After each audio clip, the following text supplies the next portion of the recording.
စီရံဒိဋ္ဌတုလောကသမိန်တမတံဗုဒ္ဓသာသနာတတမိန်သဂရဝအိဋ္ဌံဟွန်တုတဗေပိပါဏိနောတမ္မာဝတ္တတုကာလေနဒေဝောပိဇဂတိပတိတတမနိရတောလောကဓမ္မေနေဝပတတတုတမ္မာတံဗုဒ္ဓသာသနာတရားဥသောလုံးစုံကိုအကုန်မကြမ်းမြတ်ရွှင်ဉဏ်ဖြင့်အမှန်ထိုးထွင်းအလင်းထင်ပေါ်ကိုယ်တော်တိုင်သိမြင်တော်မူသောဘုရားရှင်ကိုယ်တော်မြတ်ကြီးတောင်ကြွလျံမြာဤသာသနာတော်မြတ်ကြီးသည်လောကသမိန်လောကကြီးအတွင်၌စိရန်အနှင့်9000မကကြာအောင်တိတ်တတုအရှိခန့်ငါတည်တံ့ပါစေတည်း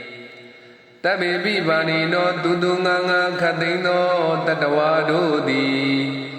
တတမေထိုဘုရားရှင်တောင်ကြွလျံမြာသာသနာတော်မြတ်ကြီး၌နေသန်နေရောညပါဘေခမဆိုင်ခတ်သိမ်းသောကာလတိုင်းမှာ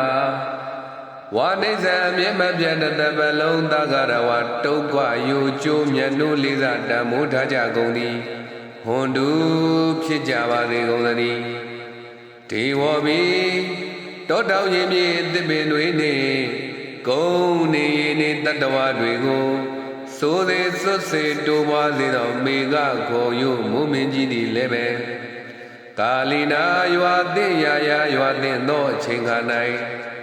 တမ္မာမချိန်မချောက်လေးနောက်မပါမှန်ကန်စွာဖြင့်ဝတ္တတုရွာမြဲတိုင်းသာရွာပါစေတည်း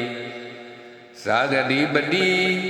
ရေမြေတခင်ပြေဥငင်းဟုလူတွင်ကောမတ်မင်းအမတ်တို့သည်လီတတ္တမနိရတောသူတော်ကောင်းများလေးစားအားကြကျင့်သုံးကြသည်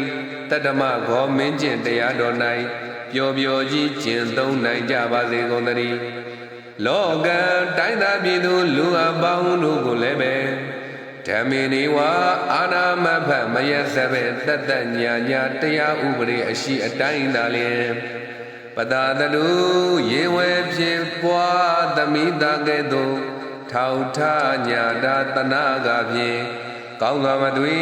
ဆုံးမပြုပြင်ပေးနိုင်ကြပါစေကုန်သတည်း